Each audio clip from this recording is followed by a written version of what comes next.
법률적으로 가장 많은 질문은 동업을 할 때 계약서를 작성해야 되나요? 이런 질문이 가장 많아요. 동업자와의 계약서. 네. 네네. 그래서 동업자와의 계약서를 작성해야 되나요? 이렇게 물어봤을 때 대답은 정해져 있죠, 사실. 그렇죠. 변호사한테 반드시. 물어보는데. 그렇죠. 그렇게 그냥 하세요는 아니지. 누나한테 물어보는 것도 아니고. 네. 그렇게 삐뚤어진 시간. 네, 그 정답은 당연히 작성을 해야 되는 거죠. 동업계약서는 작성해야 한다. 네. 네네. 뭐 간단한 예를 들면 실제로 저희 이제 있었던 사례인데 어떤 카페를 이건 스타트업은 아니고 이제 어쨌든 창업을 둘이 하게 된 거예요. 카페 창업을 하게 됐는데 카페 창업을 공동으로. 예, 네네. A와 B가 하게 된 네. 거예요. 근데 A와 B가 각자 3천만 원씩 투자를 해서 카페를 하게 됐는데 이제 하다 보니까 이 시간이 흘러도 매출이 이렇게 자기네들이 기대한 것만큼 나오지 않으니까 한 명이 이제 좀 지친 거죠. 그래서 나는 그만할 테니까 3천만 원을 돌려달라고 한 거예요. 아, 투자금을 돌려달라. 네, 투자금이 근데 정확히 말하면 투자금이 아니라 어쨌든 이제 투자를 했다고 저희가 일반적으로 얘기는 하지만 동업을 한 거잖아요. 네네. 그래서 그거를 그대로 빼가면 그 남아 있는 동업자는 6천만 원짜리 사업을 시작했는데 3천만 원 갑자기 빼가면 이것저것 팔아서 주든지 아니면 자기 사비를 줘야 되잖아요. 그러니까 이 동업자 입장에서 A 입장에서는 나간다고 하는 B한테 3천만 원을 다 줄 수도 없고 주기에도 너무 억울했던 거예요. 그래서 이제 분쟁이 거기서 시작이 된 건데 그래서 이제 저쪽에서는 소송을 하겠다고 하고 막 이렇게 이제 일이 벌어진 거예요. 근데 매출도 잘 발생하지 않는 상황에서 소송이 발생하니까 얼마나 짜증이 나겠어요. 그래서 저희 이제 언니 사촌 언니를 통해서 저한테 연락이 온 건데 그 3천만 원을 돌려줘야 된다는 거는 만약에 두 사람이 그렇게 약속을 했다고 하면 돌려줘야 되는데 이분들 간에는 동업계약서도 없었고 전혀 아무런 약정이 없었던 거예요. 그래서 중간에 누군가 나가게 되거나 동업관계가 끝났을 때 남아있는 자녀 재산이라고 하죠. 그런 것들을 어떻게 분배할 것인지 이런 부분에 대한 전혀 약정이나 이런 게 없으니까 그렇다. 당사자가 주장하는 대로 그냥 하는 거예요. 3천만 원 내놔라. 처음에 그렇게 얘기하지 않았느냐. 그럼 녹음하거나 뭐 이러지 않은 이상은 증명하기 너무 어려운 거죠. 그래서 결국에는 이제 1,500 정도를 해서 마무리를 했어요. 합의를 한 거. 네, 그렇죠. 왜냐하면은 소송 비용 아까 말씀드렸지만 소송 비용 굉장히 좀 300 이상 또 나가게 되고 또 예를 들어 성공하게 되면 또 성공 보수도 받을 수도 있고 여러 가지 시간과 비용이 깨지게 되니까 이제 어쨌든 자기는 카페 사업을 이어 나갈 생각이기 때문에 인수를 해버린 거죠. 1,500을 주고. 근데 이걸로 한 3개월 정도를 이제 계속 시달린 거예요.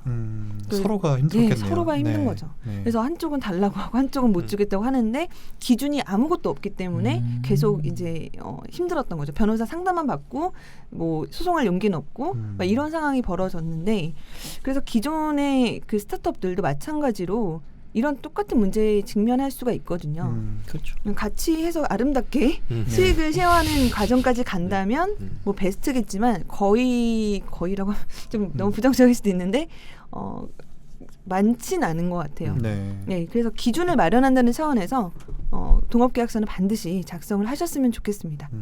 계약서를 작성해야 한다라고 하신 뒤에 제일 첫 번째 든 사례가 이제 둘이 헤어졌을 때의 상황이었어요. 말씀하신 대로 뭐 계속 영원히 잘 되면 서로 좋겠지만 결국에는 계약서 작성의 가장 큰 필요성 중에 하나는 잘 헤어지기 위해서 라고 봐도 될까요? 그러면 늘 언제나 헤어질 때를 준비하는 헤어지게 돼 있으니까. 왜냐면은 그게 진짜 처음에는 정말 좋은 말만 하잖아요. 동업할 때 시작할 때는. 근데 그게 진짜 자기 상황에 맞게 되면 이게 이해관계가 그러니까 이 창업이라는 이해관계 때문에 모인 사람들이기 때문에 자기 어떤 개인의 어떤 그 상황이 바뀌면 어쩔 수 없이 또 다른 또 해석이 또 필요하게 되더라고요. 그래서 진짜 그거는 현실. 근데 현실적으로 되게 슬픈 거는 그러니까 지금 힘든 거는 이제 만약에 그분들이 계속 소송으로 갔다고 했을 때 판단을 누구한테 최종적으로 받게 되냐면 법원에 있는 판사님한테 받게 되잖아요. 근데 판사님은 그 A와 B의 사정을 잘 몰라요. 그러니까 사실관계를 이제 문서로 변호사들이 써서 설명을 하겠지만 실제 당사자가 아닌 제3자를 통해서 문제를 해결받는 거기 때문에 완전한 해결 방식이라고 볼 수도 없는 거고 또 제3자한테 이해시키고 이거를 판결을 받아야 되는 거기 때문에 그만큼 시간하고 비용은 당연하게 들게 되는 거거든요. 그래서 잘 헤어지기 위해서 또 잘 운영하기 위해서 어떤 기준점을 마련한다고 생각하시면 될 것 같아요. 그런 것들을 시작하기 전에 계약을 통해서. 그렇죠. 네. 그러면 꼭 그 계약서라는 거를 작성을 해야만 하는 건가요? 아니면 그냥 말로 뭐 우리는 뭐 이렇게 하자 할 수도 구두 계약으로만으로도 할 수 있는데 꼭 그 특정 용지에 작성을 해야만 효력이 있는 건가요? 특정 용지에 작성을 해야만 효력이 있는 건 아니에요. 그러니까 구두로 하셔도 돼요. 예를 들어서 저기 이제 만약에 저랑 세무사님 둘만 있다고 생각하고 제가 세무사님한테 1,000만 원 제가 드릴게요. 그냥. 나이스. 근데 두 분이 안 계세요. 그럼 네. 우리 증명할 게 없다. 네. 그러면은 이제 증명을 이제 받는 쪽에서 해야 되거든요. 근데 계약이 있었는데 뭐 계약 자체를 뭐 없다고 주장을 하거나 아니면 계약의 내용과 기존의 구두로 합의한 내용과 다른 내용을 주장할 때는 네네네. 그거를 그 내용이 있었다라는 거를 주장하는 사람이 입증을 해야 돼요. 그러니까 구두 계약도 효력이 있는데 입증하기 위해서는 뭐 녹취를 하든지 아니면 여러 가지 장치를 마련을 해야 되기 때문에 정말 힘든 거죠. 시간도 그렇고 뭐 돈도 들고. 그러니까 아예 처음부터 그냥 그 계약서가 있으면 네. 뭐 분쟁이 생겨도 기준이 있으니까 거기에 따라 해결을 하면 되잖아요. 그럼 또 한 가지 궁금한 게 너무 많네. 하나 물어봤는데. 원래 계약서 몇 가지 한 10가지 질문한 것 같은 느낌. 계약서가 네. 뭐 상호 이제 한 장씩 작성해서 상호 갖게 되는데 한 분이 잃어버렸을 때도 그러니까 입증 효과가 있나요? 항부를 잃어버렸을 때도 그렇죠. 입증 효과가 있냐고요? 네. 상호 원본을 나눠 가졌는데 하나의 원본이 부실됐을 그렇죠. 때 그렇죠. 없는 사람이 잃어버린 사람이 난 저런 계약 한 적 없다라고 하면 그러면 그것도 상대방이 가지고 있는 계약서가 있을 거잖아요. 그렇죠. 하나가 근데, 있죠. 그 계약서에는 잊어버렸다고 하는 그 사람의 이름과 신상 정보와 어떤 날인이 찍혀 있을 거잖아요. 그럼 이 사람은 빼도 박도 못하는 거예요. 그러니까 저희가 이런 얘기 하잖아요. 도장 잘 찍으라고. 네네네. 근데 그게 왜 그런 법률적으로 설명을 드리면 도장을 내가 어떤 문서에 찍으면 그 문서의 그 내용대로 내가 다 이해하고 이제 그 찍었는지 여부에 관계없이 그러니까 내 도장이 찍혀 있으면 제가 이 문서에 찍었다는 걸 강하게 추정을 받아요. 이걸 강하게 뒤집으려면 추정? 굉장히 법원에 그러니까 확신을 들 정도로 이거는 진짜 제가 찍은 게 아니구나라는 확신이 들 정도의 어떤 입증을 해야 되는데 이거 굉장히 힘들죠. 그러니까 누가 내 인장을 도용하면 그 사실 자체를 입증하기 힘들잖아요. CCTV로 다 찍고 있으면 모를까. 그래서 도장은 정말 이렇게 신중하게 좀 찍으셔야 돼요. 근데 이게 저 같은 경우에는 그 법인 설립을 할 때 그 4명이 같이 했는데 제가 대표로 있었고 저는 주주이면서 대표이면서 그리고 나머지 동업자들 3명도 다 주주 형태로 들어갔거든요. 그러니까 저는 1인 기업이었던 거죠. 대표가 있고 나머지 분들은 이제 주주로만. 네, 그래서 이제 주주 간 계약서를 썼어요. 그게 일종의 동업 계약서라고 볼 수 있겠죠? 네, 맞아요. 거기 좀 이렇게 뭐랄까 무서운 글들이 있었어. 어떤 거? 예를 들면? 예를 들면 제가 예전에 이제 법인 할 때 네. 그 배송 플랫폼이었잖아요. 네네. 근데 이제 이게 주주 간 계약서에 약간 되게 무서운 문구가 뭐였냐면 이 주주 중에서 한 명이 이 아이디어를 가지고 나가서 별도의 사업을 하거나 어떤 이걸로 관련된 이제 법인을 만들게 되면은 그 10억의 위약금을 내는 걸로. 10억이요? 10억. 막연한 자본금이 얼마나 있죠? 자본금 2,500. 엄청난 아이디어예요. 그러니까 아예 그렇게 해버리니까 진짜 아예 그런 난 절대 절대 뭐 배송에 배자도 시작하는 거 하면 안 되겠다는 생각이 들더라고요. 엮어 들어가니까. 아니 그게 아예 그냥 처음부터 그렇게 못 박아 버리니까 용달을 하든 뭘 하든 절대 나르는 건 안 되는 걸로. 남의 거 돈 받고 나르지 않는 걸로. 그래서 완전 깔끔해지는 거예요. 진짜 완전 깔끔해져가지고 그래서 이제 저 아예 배송 근데 지금 남아 계시잖아요. 남아 있죠. 거기서 전화해도 되죠. 그렇죠. 지금 저 앱도 있어요. 앱이 있다고요? 앱스토어에는 없어요. 저한테는 있는데 어쨌든 이제 그건 시작이었고 굉장히 디테일하게 작업을 했어요. 이제 그때 이제 좋다, 변호사님이 오히려. 뭐 이게 나중에 어떤 누군가 나갔을 때 그 지분은 뭐 어떤 요청을 하면은 뭐 나눠 가질 수 있고 이런 것들 자세한 거를 다 했기 때문에 나중에 좀 깔끔하게 끝났던 그쵸. 것 같아요. 오히려 깔끔한 것 같아요. 법인은 보통 이런 계약서가 아니라 정관이라고 표현하지 않나요? 다른 건가요? 정관이란 계약서는? 네. 법인의 정관. 다른 거죠. 설명을 해주시겠어요? 법률 아닌가요? 법률? 그렇죠. 토스. 또 토스. 정관. 배구를 하잖아요. 토스를 잘하시네요. 편하게 살려고. 네. 정가는 네.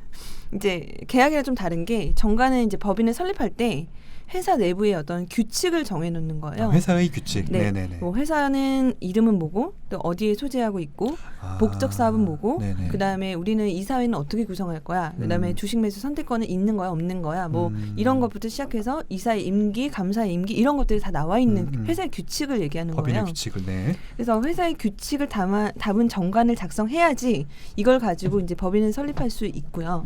그 이후에 주주간 계약서 같은 경우에는 이제 주주가 이제 2명 이상인 경우에는 주주 간에 어떻게 앞으로 운영을 할 건지 주식 관계는 어떻게 할 건지 이런 것들을 자세하게 적어두는 그런 계약서거든요. 정보가 또 다르군요. 이거는. 양자는 좀 별개로 보시면 돼요.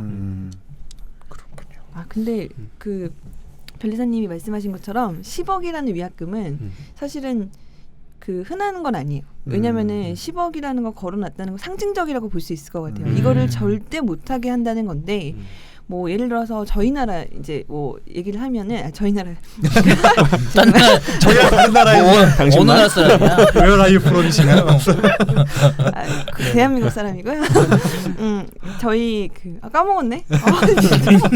뭘 10억 상징적인 예, 네네네. 맞아요. 네. 위약금 같은 경우에는 이제 10억이라면 보통 이제 되게 헉하면서 아마 동의를 했으니까 이제 날인을 하셨을 텐데 대부분은 이제 계약서를 쓸 때 위약금이나 이런 걸 하면 뭐 1억이다 이렇게 정액으로 정해두면은 잘 거부감을 많이 느끼세요. 내가 이거를 위반하면 1,000만 원을 너한테 줘야 돼? 이런 마음이 있는데 그 되게 웃긴 게 보통 이 위약금은 이제 거래 금액이나 이런 걸 가지고 기준을 삼기도 하거든요. 근데 이 위약금의 액수를 만약 1억이다. 이게 만약에 거래 금액이 1억이면 이제 여기에 대해 위약금을 1,000만 원으로 한다 그러면 거부감을 이렇게 표현을 하시는데 이거를 다른 말로 바꿔서 거래 금액의 10%로 한다 이러면 또 스무스하게 넘어가세요. 일정 비율로. 그러니까 양자는 똑같은데 더 클 수도 있는 거잖아요, 비율이. 그렇죠. 그렇죠. 그래서 약간 그런 비율적인 부분은 그냥 이렇게 어떤 금액을 보이는 게 되게 부담스러워하시는 것 같아요. 그래서 아마 10억이라고 얘기했을 때 모든 사람들의 머릿속에는 내 다신 이걸로는 절대 하지 않겠다라는 어떤 강한 그런 마음이 드셨을 거예요. 그렇죠. 그리고 이제 그 당시에는 10억이라고 얘기를 해도 우리 사업이 100억 원 이상 갈 텐데 10억 정도는 돼야지 뭐 이런 느낌이라고 설득을 했던 것 같아요. 변호사님. 그 왠지 받아들였죠. 그렇지. 이 플랫폼 하면은 플랫폼이니까 플랫폼 그쵸. 하면 대박 나면은 뭐 아시잖아요. 뭘 알죠? 그러니까 일종의 그 뭐 밑장 빼면 손 잘림 뭐 이런 거랑 비슷한 상징적인. 상징적인. 네. 근데 실제로 근데 저 10억에 대한 구상 청구를 할 수 있지 않을까요? 뭔가 계약 위반이 발생을 하면은 실제 경쟁 사례가 설립을 했어요. 설립을 하면 위반 사실을 입증해서 이제 법원에 청구하겠죠. 계약서를 근거로 해서 10억을 청구하면. 근데 이제 위약금, 위약벌 뭐 이런 것들이 있는데 만약에 10억을 청구했어요. 근데 실제로 보니까 아직 그 사업이 많이 번창이 안 된 상태였다. 그냥 근데 이제 사이가 안 좋아서 그냥 일부가 나가서 차렸다. 이 정도가 되면은 10억은 사실 되게 큰 금액이잖아요. 그렇죠. 그래서 법원에서 이제 감액을 할 수가 있어요. 임의로. 무조건은 아니구나. 무조건은 아니에요. 왜냐하면 그 약간 뭐 계약을 하더라도 저희가 이제 계약을 할 때 뭐 반사회적인 법률행위나 불공정한 행위는 이제 무효라고 하는데 뭐 그런 것처럼 이제 너무 불공정하거나 그런 부분은 법원이 이제 소송을 그 내용 속에 그런 부분이 있으면 좀 직권으로 감액하는 그런 내용들이나 제도들도 있어요. 네.